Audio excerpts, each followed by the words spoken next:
Hey Brave Babes! So, Lori Marie here. I have some good news and some bad news.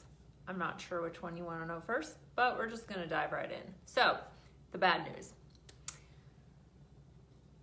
All of the things you're desiring, right? All of the things, all the, people you want to serve, all the abundance you want to make, all the, reasons you want to do it, all of those things come from doing all the things you're afraid to do.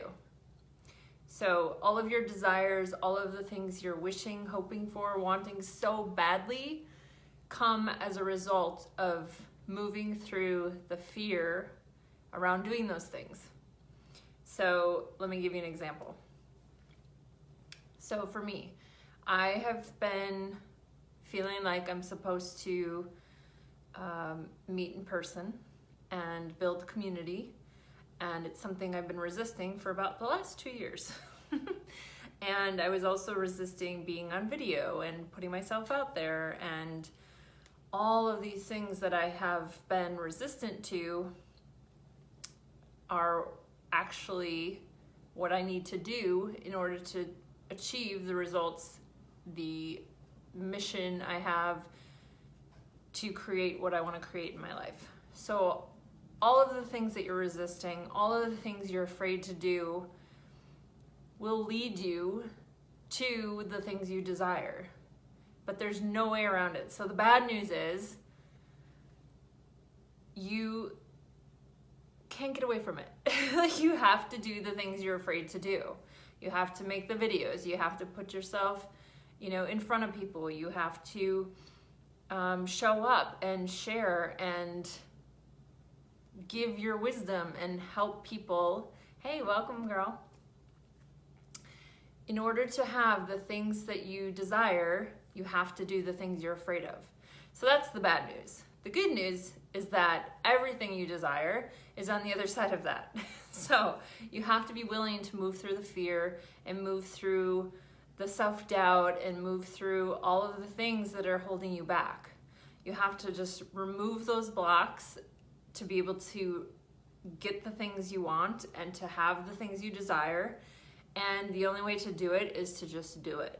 So I know how much that sucks sometimes to know that, I remember back when I was in Fearless Living. For those of you who aren't familiar, Fearless Living Institute is a 1-year coaching program that I went through to become a coach. And I remember at the end of my journey, I was given a card by my mentor, Rhonda Britton, and it said that basically, like, what you seek is, how did that saying go? It was basically to the point of, like, the cave you're afraid to go into holds the key to all the treasures you seek. It's something like that. Actually, it's a Joseph Campbell quote, but I'll find it and post it in here later. But it was essentially saying that all the things you're afraid to do, all the things you have been holding yourself back on, are the things you have to go through in order to achieve the results you want. So whether that's getting up and, just being transparent and letting people know what it is you do, whether it's like collaborating with other people to create what you want to create, like, you have to do the thing you've been afraid to do. There's no way around it.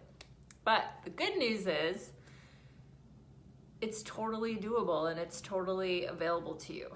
But it just takes moving through that fear and choosing love every time.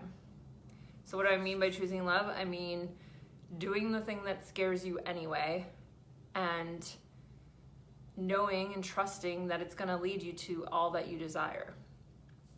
And when that's not happening, there's a part of you that's making the fear bigger than the thing that you desire, the thing that you want. So don't make fear bigger than love. And here's the thing too. I think I may have Actually, I think I have written a post about this, but basically, faith and worry kind of require you to, they have very different energy, right? Faith requires you to believe in something that's unseen, and it actually will empower you. And worry also requires you to believe in something that is unseen, but it will deplete you. So you have to decide, where do you want to put your energy towards? Do you want to put it towards all the things that you're worried about? The self-doubt, the fear, the, oh my gosh, what if this happens? What if that happens? Which, by the way, most of the things we worry about never happen anyway. So, like, it's like pure survival that, we go into, and it's totally, feels valid. But at the end of the day, like, we're worried about things that haven't even happened yet, and most of the time don't happen. So it's like our brain's clever little way of, like, keeping us, like I've said before, like the small self, keeping us small and safe, right? Even though that's not what we truly desire.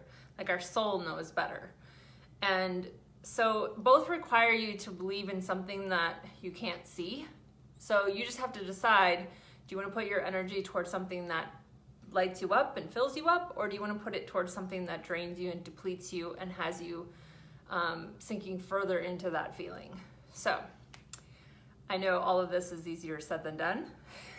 However, that is one thing you do have control over, because in a world where we don't have much control over people, places, things, or circumstances, we do have control of how we show up and in which we want to put our belief into. So that's the good news and bad news of it. You just got to do the thing you're afraid to do, and it will lead you to the thing you desire most. So keep that in mind as you go forward and you work through resistance. And for those of you who have not jumped in yet, feel free to jump into the resistance challenge. You can still do that all week long. So that's totally available to you. So if you haven't, do that. And I will see you later. Mwah. Bye, everyone.